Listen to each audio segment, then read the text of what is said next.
Vážení priatelia, tak opäť sme sa stretli pri mojej prednáške ohľadom slovenských dejín v európskom kontexte.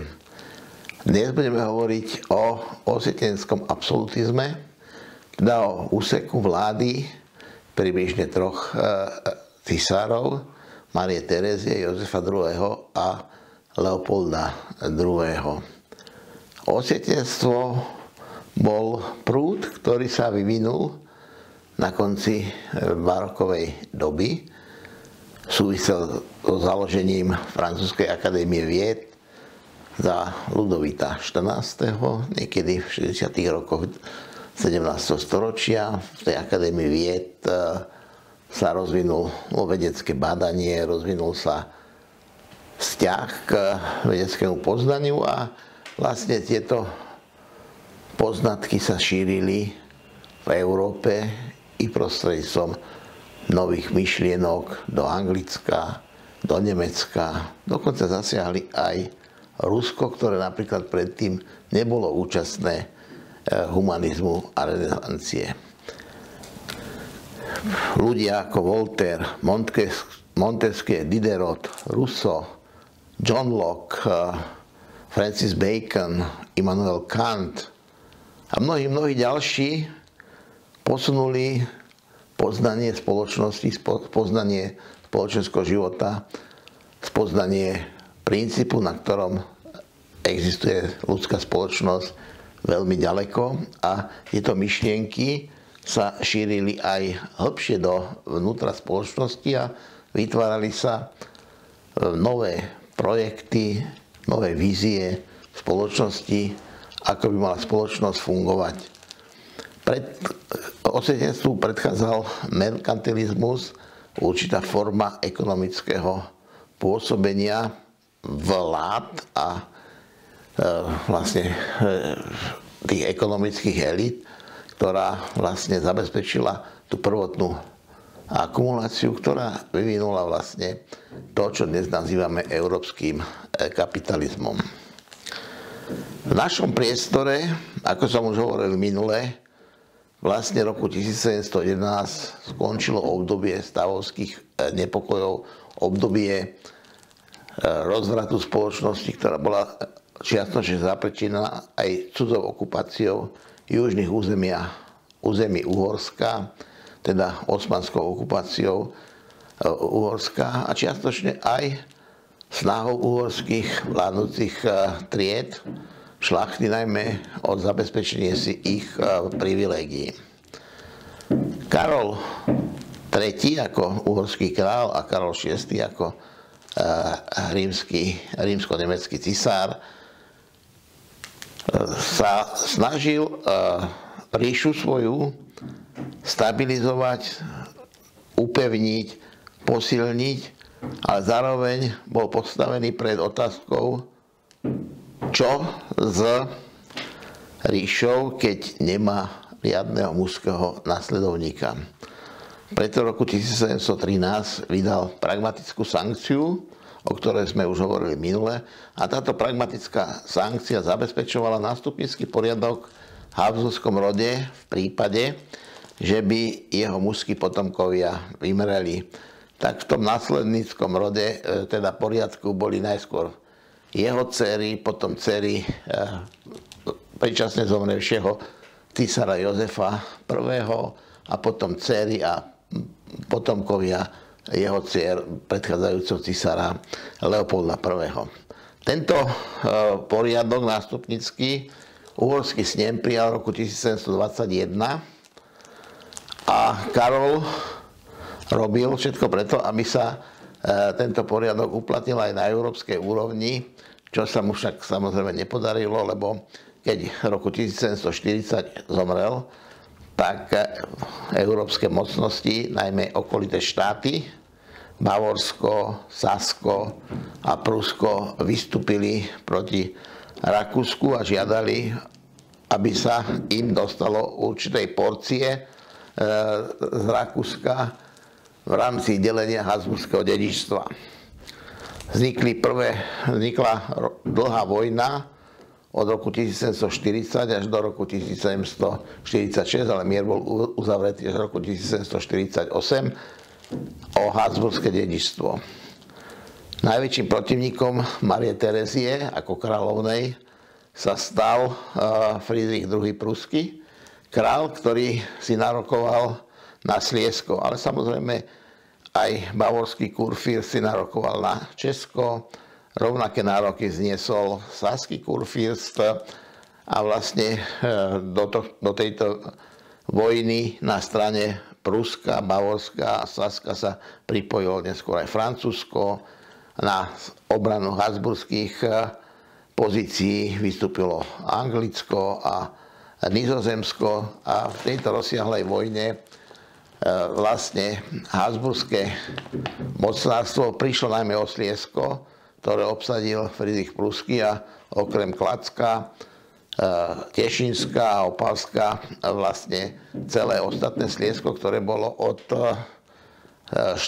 storočia súčasťou Českej koruny a teda bolo tým pádom aj dedičstvom habsburskej dynastie, pripadlo Prusku. Márie Terezie sa podarilo obhájiť jej pozíciu aj vďaka tomu, že sa nehala v roku 1741 korunovať za uhorskú kráľovnu a následne prišla na uhorský snem aj so svojím 5-mesačným synom Jozefom, neskôrším cisárom Jozefom II. A plačlivo žiadala uhorské stavy o pomoc a vojsko a uhorské stavy sústredené na sneme v Bratislave známom výkriku vytasili meče a kričali Vitamet sanguinem pro regina nostra, teda že krvou aj životom za našu kráľovnu. A tým pádom vlastne dosiahla Mária Terezia podporu z tej časti monarchie, na ktorú protivníci monarchie najviac spoliehali, pretože vzhľadom na predchádzajúce povstania uhorských stavov nepredpokladali, že uhorské stavy sa tak jednoznačne postavia za Máriu Tereziu a dokonca prvýkrát v histórii habsburského súštatia vlastne uhorské stavy súhlasili aj s tým, aby sa uhorské vojska zúčastnili na obrane tých častí monarchie, ktoré neboli súčasťou Uhorska, teda najmä tie, ktoré boli súčasťou ríše, teda Česka, rakúskych krajín, Slieska a habsburského Nizozemska, teda dnešného Belgicka.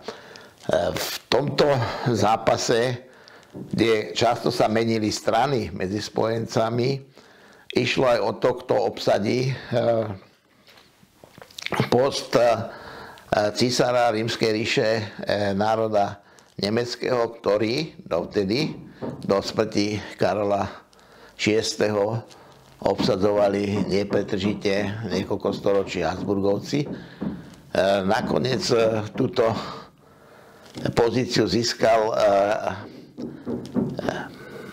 bavorský kurfürst, ale len dočasne, pretože po obsadení Bavorska rakúskymi vojskami roku 1745-46 vlastne tieto bavorský kurfürst náhle zomrel a roku 1745 sa stal rímskym cisárom manžel Márie Terezie František Lotrinský. A vlastne František Lotrinský bol aj ten príslušník Lotrinskej dynastie, ktorá založila novú dynastiu v strednej Európe, pretože Mária Terezia bola posledná Habsburgovna, ktorá sedela na rakúskom, aj uhorskom, rakúsko-uhorskom a teda habsburskom tróne v strednej Európe. A vlastne už Jozef II, ktorý bol syn Márie Terezie, už bol príslušníkom dynastie, ktorá vznikla spojením Lotrinskej dynastie a Habsburskej dynastie. podľa princípov by to mala byť Lotrínsko-Habsburská dynastia alebo Lotrínska dynastia, ale keďže Habsburgovci priniesli krajiny, moc a majetok, tak od Jozefa II. Vládla v ríši Habsburgovcov dynastia Habsbursko-Lotrínska. Mária Terezia samozrejme sa neuspokojila s tým, ako dopadla v vojne o habsburské dedičstvo a jej veľkou túžbou bolo dostať naspäť najrozvinutejšiu provinciu Habsburskej ríše a to bolo Sliesko. Hoci niekto si myslí, že Prusko, že Sliesko bolo jeho hlavnou základnou a nejakou priemyselnou bázou. Prusko malo najväčšie bohatstvo v rímskych provinciách, teda v strednom a západnom Nemecku na brehu Rína. To boli hlavné bázy moci Pruského kráľovstva a na základe týchto mocenských pozícií vlastne Prusko aj dokázalo vytvoriť silnú armádu, ktorá bola modernejšia ako Rakúska a v princípe vlastne pri tých stretoch zväčša zvíťazila. Po skončení vojny o habsburské dedičstvo Mária Terezia vedela, že jej ríša musí nejakým spôsobom modernizovať svoje vojenstvo a hoci nemala ona predchádzajúce skúsenosti zvládnutia v krajine, vedela, že predovšetkým treba modernizovať armádu. A v skutočnosti Mária Terezia začala modernizovať rakúsku armádu, habsburskú armádu, vytvorila celý systém vojenského školstva od kadetiek až po špecializované vojenské akadémie, kde budúci dôstojníci získavali vysokoškolské vzdelanie v oblasti vojenstva. Preto roku 1757 sa pokusila o zvrat vojny o habsburské dedičstvo a vlastne vytvorila spojenectvo s Francúzskom proti Prusku, ktoré Francúzsko bolo predtým spojencom Pruska vo vojne o habsburské dedičstvo, a proti Anglicku. 7-ročná vojna, ktorá vypukla v roku 1757 a trvala do roku 1763, bola svojím spôsobom prvá svetová vojna, pretože sa bojovalo na všetkých kontinentoch. Vtedy sa aj menila napríklad zostala koloniálnej ríše v Severnej Amerike, pretože výsledkom 7-ročnej vojny v Amerike bolo to, že Francúzsko stratilo Kanadu a vlastne Kanada sa stala súčasťou amerických, britských území, ale zase nebola až tak integrovaná, že by postala potom neskôršie s osadami britskými, ktoré neskôršie vytvorili Spojené štáty americké. Ale Mária Terezia v počiatku vojny mala pomerne dobré úspechy, pretože na jej strane bola aj ruská carovná Alžbeta a spoločnými silami v podstate poražali pruské vojska v Sliesku vo viacerých bitkách. No ale stalo sa také nešťastie, že Alžbeta zomrela a na jej miesto prišiel Peter III, ten známy manžel neskôršej carovny Kataríny II, ktorý zmenil v podstate zástavu v tejto vojne a prešiel na stranu Friedricha II. A výsledkom bolo nakoniec to, že Mária Terezia musela sa dohodnúť o miery s Friedrichom a podpísala mier v Drážďanoch. Myslím, že to bolo v roku 1763, na základe ktorého sa definitívne Rakúsko zdalo Slieska až na malé enklavy, južnej časti Slieska alebo Horného Slieska. To sú tie časti, ktoré sú súčasťou dnes Českej republiky. Mária Terézia po tejto skúsenosti si uvedomila, že musí krajinu reformovať. Začala vlastne s tým, že si uvedomila, že vojaci potrebujú byť moderne vyzbrojení a treba, aby boli aj vzdelanejší, pretože tie moderné zbrane už neboli také jednoduché, boli sofistikovanejšie a k ním boli treba návody, aby nemusel každého vojaka jednotlivo učiť o tom, akým spôsobom sa napríklad obsluhuje puška zložitejšia, ako sa nabíja puška, ako sa tam dáva kapsla, ako sa natahuje kohútik. Na to boli už manuály a tam bolo treba, aby tie vojaci čítali. Tak hneď po porážke, respektíve po miery v 7-ročnej vojne, Mária Terézia vydala pre roku 1764 pre rakúske krajiny všeobecný školský poriadok, kde zaviedla princíp všeobecnej vzdelávacej povinnosti, teda všeobecnej školskej dochádzky, lebo najmä sa zamerala na chlapcov, ale rovnako do všeobecnej školskej dochádzky vpadali aj dievčatá, čo vtedy nebolo nejakým spôsobom bežne rozšírené a začali sa vytvárať ľudové školy od tých základných, triviálnych až po vyššie školstvo roku 1767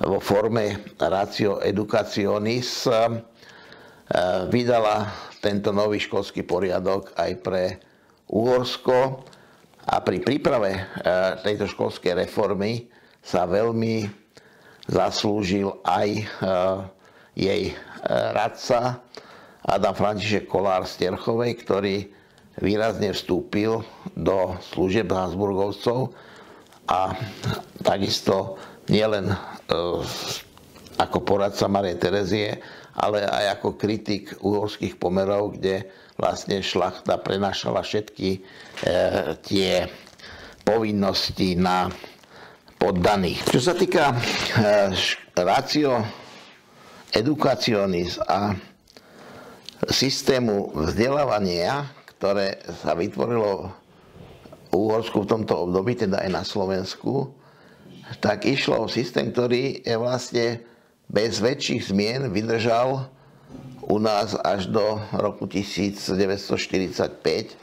a niektoré jeho prvky, napríklad učňovské školstvo až do 90. rokov, kedy bolo zlikvidované. Dnes sa snažíme všelijaké systémy vymýšľať, ako opäť toto učňovské školstvo v podobe duálneho vzdelávania alebo iných foriem zaviesť, ale tento systém bol veľmi efektívny. On vytváral vlastne podmienky na to, aby žiaci chodili 6 rokov povinne do školy. Potom bol systém aj mestských škôl, ale bol systém liceí, gymnázií, akadémií, vysokých škôl. Jednou takou nepríliš pozitívnou tohto reformného systému na Slovensku bolo to, že Mária Terézia dve univerzity, ktoré boli na Slovensku, z územia Slovenska stiahla. Jednak Trnavskú univerzitu presunula do Budína a Košickú univerzitu zrušila, ale na druhej strane v roku 1763 založila Banskú a Lesnickú, neskôr aj Banskú a Lesnickú akadémiu, najskôr ako Banskú akadémiu v Banskej Štiavnici.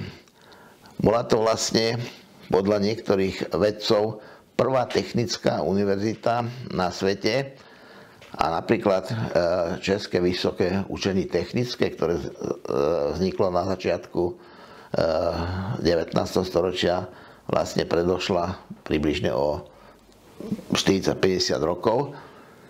A je taká zaujímavá vec, že keď čítate vlastne na rôznych encyklopédiách osud tejto akadémie, tak sa tam hovorí, že v roku 1919 bola presunutá do Maďarska. Ono to je taká zavádzajúca informácia, pretože presunúť vysokú školu s jej kabinetmi, knižnicami, laboratóriami, zbierkami a tak ďalej by bolo len veľmi ťažké. Ale keď Červená armáda maďarská roku 1919 okupovala Banskú Štiavnicu, tak vlastne tie orgány, ktoré prišli s ňou, odniesli insignie Banskej akadémie do Maďarska a dnes sú uložené v Šoproni. Ale keby československá vláda chcela roku 1919 pokračovať v tomto štúdiu, nebol by to žiaden problém, lenže Slovensko nepotrebovalo podľa predstav Prahy technickú univerzitu a dokonca nie takú, ktorá by bola staršia ako tá Česká technická univerzita. A vlastne všetky uhorské školy vysoké, ktoré existovali na Slovensku, boli v roku 1919 zatvorené. Ale vráťme sa k tomuto systému vzdelávania. Už v tomto období mal veľký vplyv na organizáciu školstva Jozef II. A Jozef II vlastne vplýval na to, aby sa na školách učilo v jazyku materinskom, takže tieto základné školy mali viac menej edukatívny význam aj z hľadiska nejakého takého zlučovania tých národnostných častí monarchie, pretože vlastne takáto škola potrebovala aj nejaký celonárodný jazyk, v ktorom by sa tlačili učebnice a tak ďalej a tak ďalej. Mária Terezia v rámci svojho reformného programu osvieteneckého urobila mnoho reforiem, ktoré mali zásadný vplyv na spoločnosť. A jednou z takých reforiem bola aj reforma súdnictva. Vydala svoj vlastný nový trestný poriadok a tento trestný poriadok už vychádzal z moderných predstav o vine a trestu. Napríklad zakázal útrpné právo, teda mučenie pri výsluchoch, ale zrušil aj napríklad, čo asi 150 rokov bolo trvalo prítomné v súdnych procesoch nielen v Strednej Európe, ale v celej Európe a čiastočne aj na druhej strane oceánu, a to je prenasledovanie bosoriek. Hej, a upalovanie bosoriek a tieto veci úplne zrušila postupy proti bosorkám. Na jej reformné úsilie nadviazal Jozef II. Jozef II bol odchovancom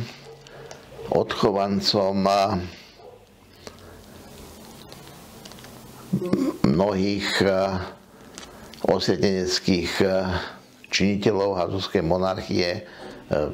Často sa stýkal s mnohými učencami a niekedy aj s ľuďmi, ktorí nie príliš boli naklonení oficiálnej ideológii.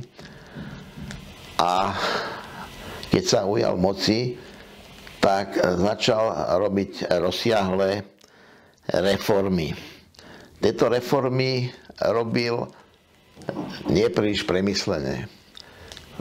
Chcel modernizovať krajinu, ktorá bola jednak nie príliš jednotná, lebo niektoré časti krajiny, napríklad Habsburské Nizozemsko, rakúske krajiny, české krajiny, boli úplne inde, aj mentálne, aj spoločensky, ako napríklad Chorvátsko alebo Sedmohradsko, kde často boli úplne iné predstavy o živote a takáto rýchla nárazová reformná politika údajne vydal vyše 6 000 patentov, často nie príliš konzistentných, ktoré nevedeli tie úrady naplňať a vyplňať.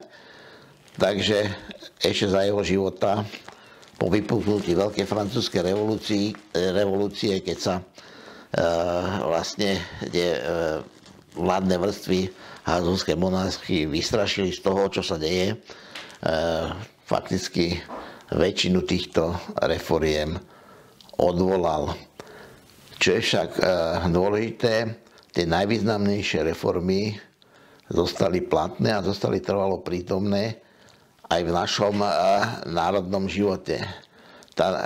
Jedna z významných reforiem, ktorú Jozef II urobil, bolo vydanie tolerančného patentu.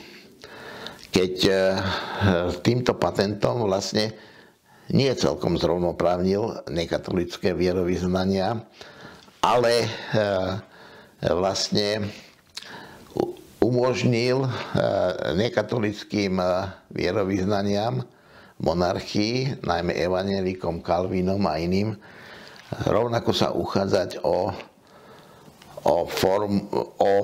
štátnu službu, o vzdelanie. V roku 1782 to rozšíril aj na Židov. Opäť aj táto skupina obyvateľstva dostala možnosti napríklad sa vysokoškolsky vzdelávať, čo predtým nemala.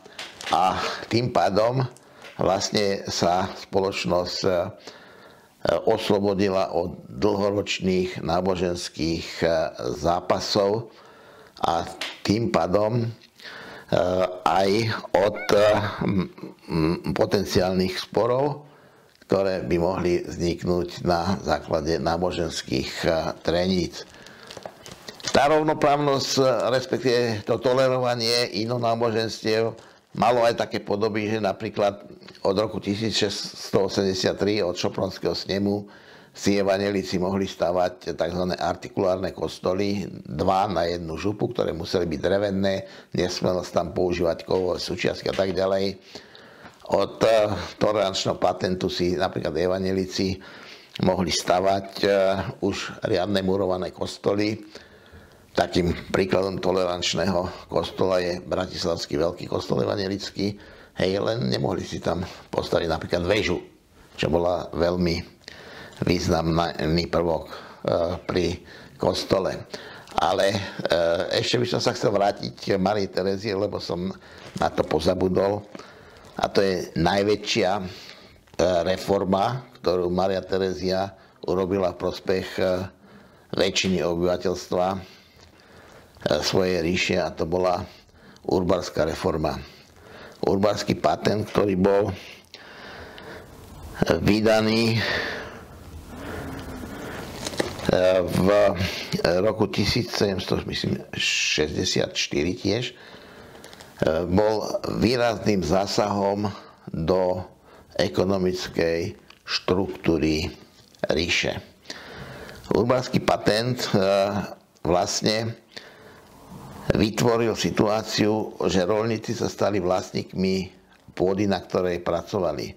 Urbáre boli aj pred urbárskym patentom Márie Terézie, ale boli nerovnaké, nerovnomerné, často svojvoľné, pretože pôda bola jedna, bola pánska a sedliaci často boli na tej pôde striedaní alebo boli neprimerane vykorisťovaní a štát potreboval dane a štát potreboval zdravú ekonomiku, zdravého roľníka, ktorý by bol schopný platiť dane, aby štát mohol fungovať.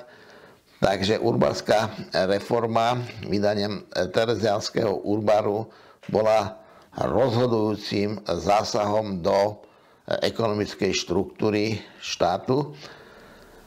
Ona rozdelila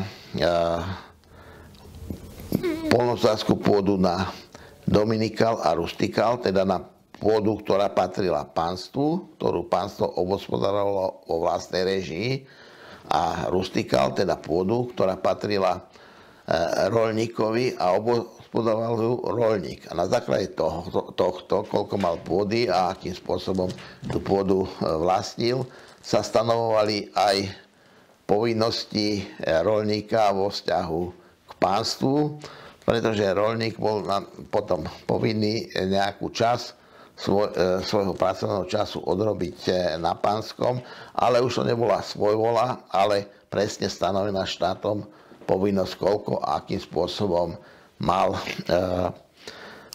svoje povinnosti voči pánstvu plniť.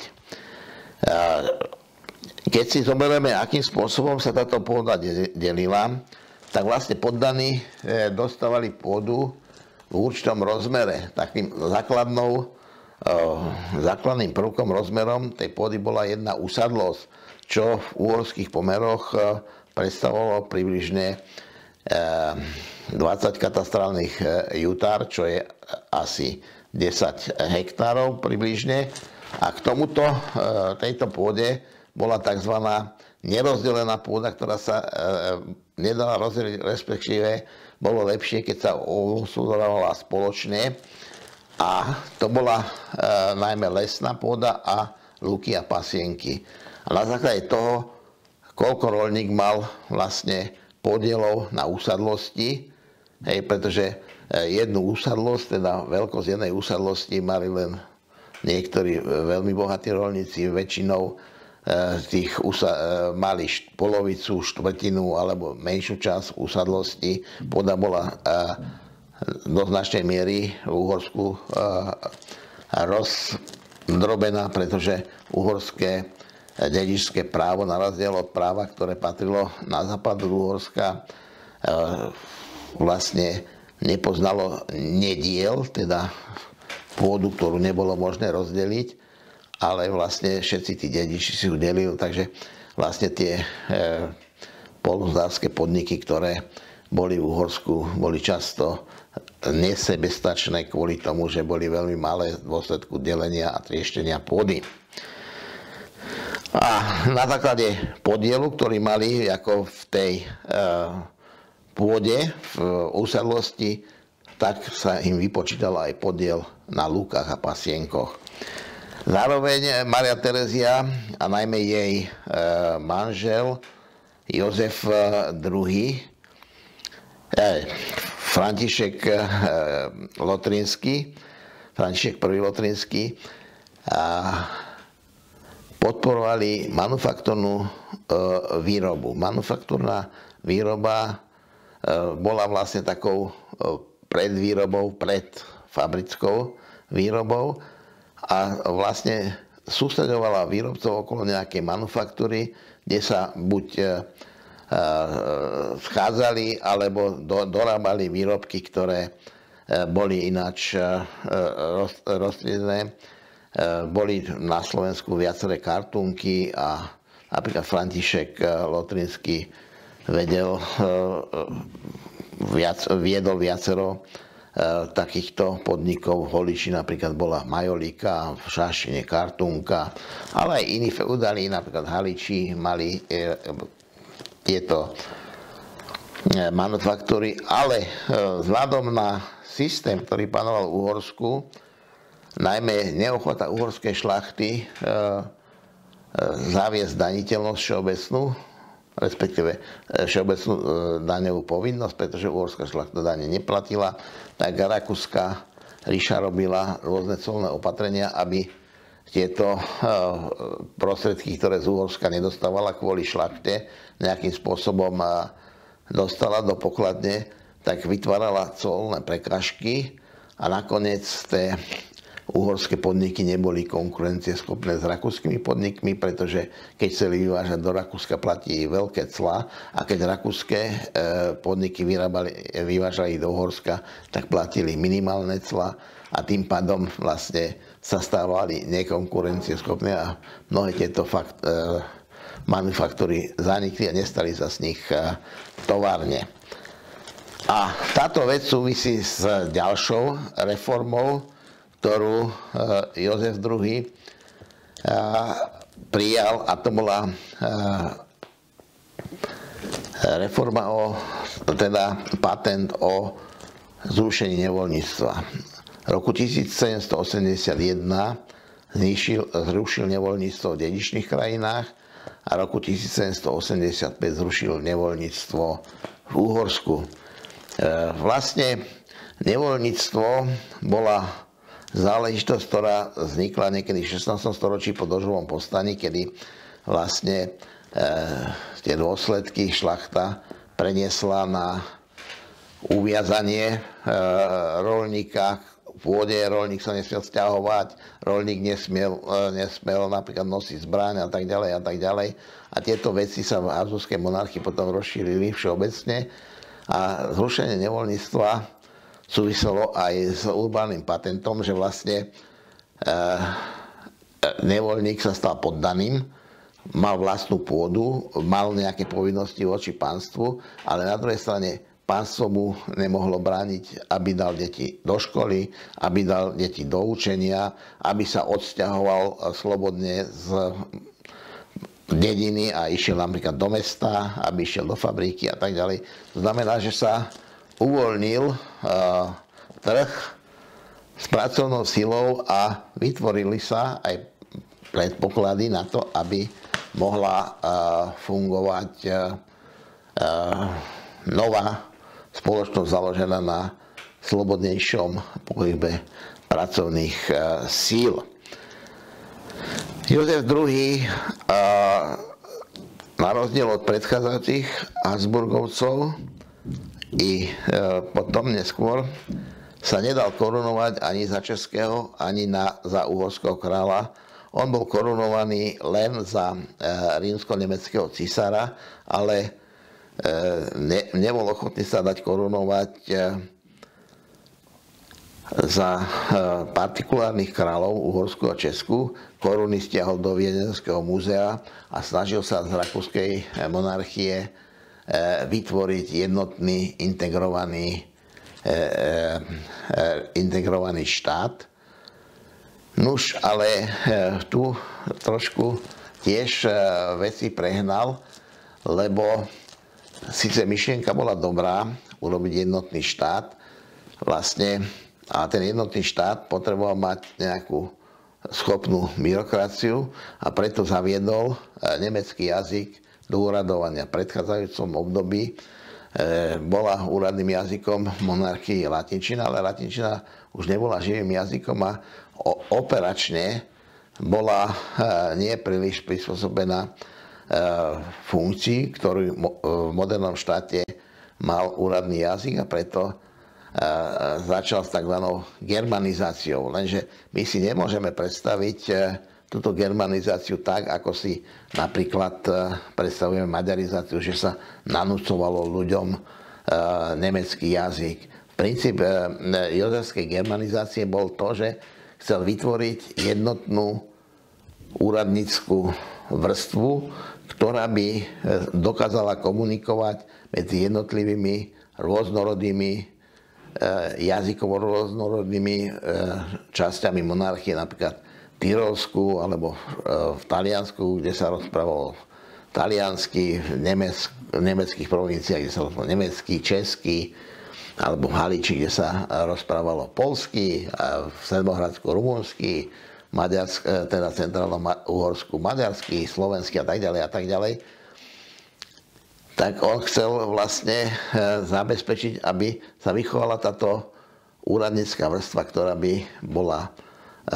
znala nemeckého jazyka a komunikovala sa v Nemecku. Na druhej strane on veľmi intenzívne podporoval rozvoj národných jazykov. Nie je náhoda, že za vlády Jozefa II.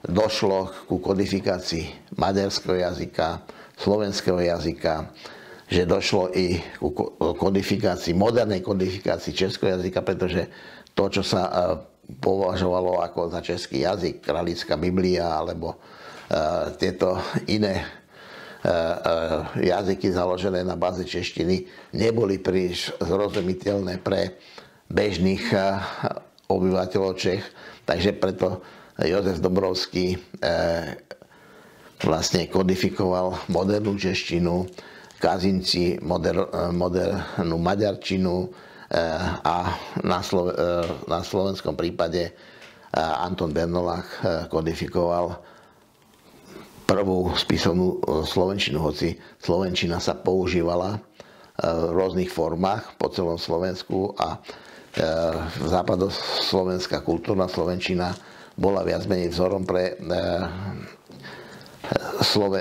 Slovákov po celom Uhorsku vtedajšom, ale kodifikoval ju až Anton Bernolák. Takže v tomto zmysle nečakanou ozvenou tohto dobrého nápadu Jozefa II. Bolo, že sa podnietil nacionalizmus jednotlivých prvkov. Uhorská šlachta sa rozhodla bojovať proti reformám Jozefa II. Aj bojom proti jeho germanizačným snahám, ale vlastne to malo za následok, že sa prebudil nacionalizmus a vlastne ríša, ktorú tento nemecký jazyk mal spájať, sa postupne začala drobiť a výsledkom bol rok 1918, keď sa v princípe ríša rozpadla. Jedným z významných prvkov Jozefových reforiem bolo zrušenie kláštorov. Nie všetkých, zrušili sa kláštory tzv. Kontemplatívne, teda, ktoré nemali užitočnú funkciu, pretože niektoré kláštory sa zaoberali napríklad varením piva, poľnohospodárstvom, vzdelávaním a tak ďalej. Ale niektoré kláštory z hľadiska takej merkantilnej politiky, že dáš a čo dostaneš, sa javili ako zbytočné. A Jozef II. Sa rozhodol tieto zbytočné kláštory zrušiť. Opäť sa to urobilo takým spôsobom, že došlo k obrovskej kultúrnej devastácii a boli prerušené aj niektoré procesy, napríklad pri kodifikácii slovenčiny, pretože zrušením Kamaldútskeho rádu, v ktorom pod Romualdom Hedvábnym pôsobila veľká skupina slovenských nadšencov, ktorí napríklad preložili do vtedajšej slovenčiny Bibliu, vytvorili prvý slovník slovenského jazyka, aj gramatiku, ktorá sa však neskôršie strátila. Takže v tomto zmysle došlo k takému kultúrnemu devastačnému prvku. Na druhej strane, tie majetky, ktoré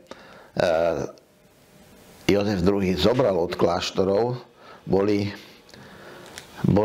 vložené do cirkevnej základiny a začali sa zanestávať mnohé kostoly barokové, takže po mnohých dedinách dnes na Slovensku vidíme množstvo kostolov, ktoré boli postavené v období Jozefa II., ktorý bol chápaný ako proticirkevný reformátor, ale on v podstate postavil tieto kostoly tak, aby tie niekdajšie veľké fary boli zmenené na menšie a boli vlastne bližšie k občanom, alebo teda k obyvateľom krajiny.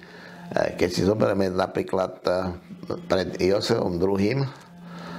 V oblasti severného od Žiliny bola jedna fara, to bolo Kysucké Nové Mesto. A tam patrí všetky obce severne od Váhu smerom na Kysuce až niekde pri predel, pri Krásne.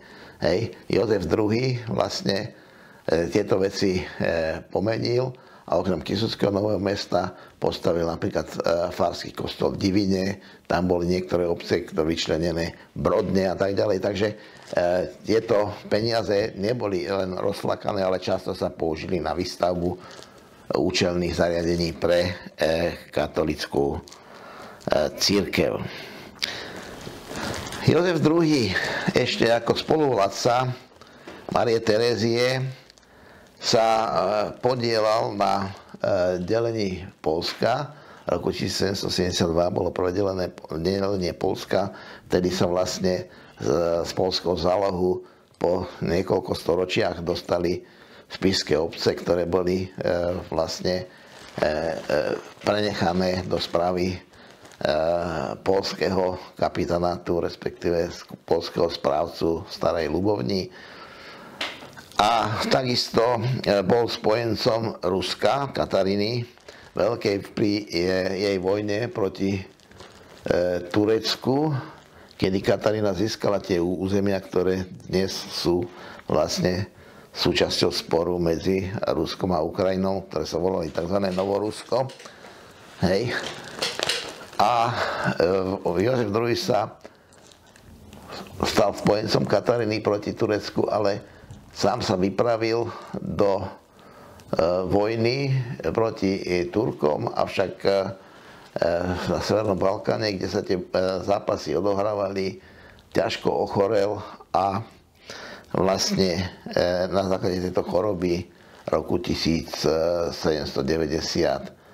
umrel sklamaný, nešťastný, že sa mu vlastne tie jeho reformy nepodarili. Na jeho miesto nastúpil Leopold II, jeho brat, toskánsky vojvoda, ktorý sa opäť dal korunovať aj za uhorského, aj za českého kráľa, ale vládol len málo a nestačil moc z toho urobiť. Treba povedať, že za vlády Márie Terézie a Jozefa II sa mnohí Slováci uplatnili v tých najvyšších pozíciách v Uhorskom kráľovstve, respektíve centrálnej habsburskej vláde. Nebudem hovoriť, že ešte predtým sa výrazným mierou zaslúžil o pozdvihnutie vedomostí o našej krajine a vôbec o Uhorsku Matej Bel, ktorý v svojich notíciách v podstate popísal všetky župy Uhorska, kde rozobral ich etnografiu, kde rozobral zloženie obyvateľstva, jazyk, kultúru, náboženstvo, zvyky a tak ďalej. Ale napríklad už spomínaný Adam František Kollár, ktorý sa mimoriadne zaslúžil o mnohé reformy, ktoré Mária Terézia uplatnila v správe svojej ríše. Jedným z takých významných Slovákov, ktorý sa uplatnil na habsburskom tróne, bol aj Anton Grasalkovič, o ktorom sa síce hovorí, že bol Chorvát, ale to je také, že Chorvát z 15. storočia asi tak, že sem niekedy v 15. storočí na Slovensko prišli nejakí obyvatelia, respektíve jeden z jeho predkov, Antona Grasalkoviča, sa vlastne premenoval zo slovenského mena Krasalko, pretože jeho otec sa volal Krasalkovich, teda niekto, kto pochádzal od Krasalkov, bol správcom na Beckovskom hrade a jeho syn sa premenoval na Grasalkovič a začal o sebe tvrdiť, že je pôvodom Chorvát, ale v princípe Anton Grasalkovič II sa výrazne zaslúžil o to, že financie Márie Terézie sa dostali do vyváženej polohy, pretože po vojnách o rakúske dedičstvo boli financie rozvrátené a Anton Grasalkovič ako jeden z radcov Márie Terézie pomohol tieto financie narovnať a urobiť vlastne vyvážené rozpočty, na základe ktorých potom Mária Terézia mohla robiť reformy, pretože keby nemala peniaze, nemohla by žiadne reformy robiť. Je pravdou, že tento Zeman slovenský vlastne avansoval až do pozície, že bol povýšený na knieža a že vlastne v Bratislave zanechal, myslím, že 7 palacov, že neskutočne pri tom zbohatol, ale zase na druhej strane treba vidieť, že pri ňom zbohatla aj celá ríša, teda že tie jeho zisky, ktoré získal pre seba, neboli vlastne na úkor celku, ale že celok on pozdvihol na väčšiu úroveň.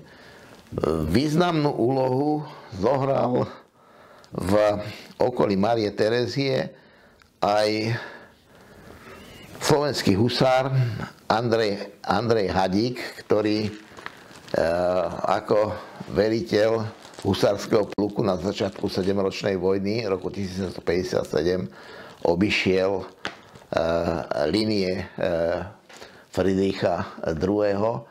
A vlastne dobil Berlín, čo sa mnohým nepodarilo. Myslím, že len jemu a Rusom sa podarilo dobiť Berlín.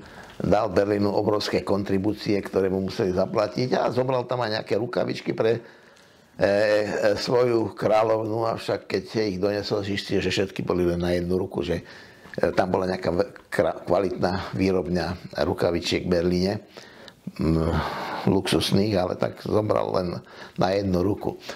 Ale čo bolo zaujímavé, v súvislosti s vládou Jozefa II. A vytvorením generálneho semináru na Bratislavskom hrade a na základe podpory výučby v národných jazykoch sa okolo generálneho semináru vytvorila skupina mladých slovenských vzdelancov na čele s Antonom Bernolákom, ktorí vlastne kodifikovali prvýkrát slovenčinu ako jazyk spisovný s určitou formou. Roku 1787 vydal Anton Bernolák latinskú knihu Filozoficko-kritické pohľady na slovenské písmená alebo slovenský jazyk. A v tomto vlastne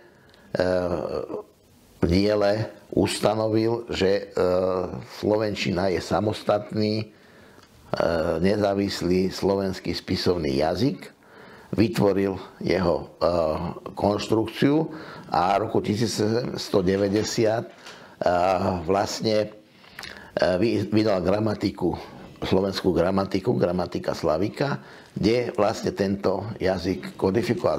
Vytvorila sa prvá forma spisovného slovenského jazyka, známa ako bernolačtina.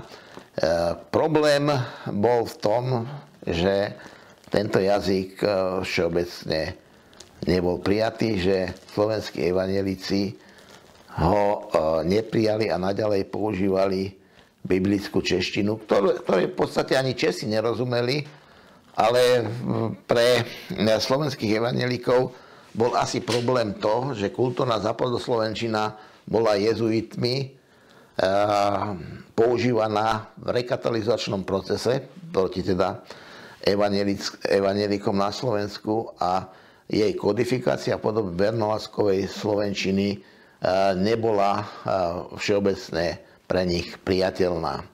Takže museli sme čakať ďalších cirka 50 rokov, kým sa vlastne našiel človek, ktorý vedel spojiť v novej spisovnej reči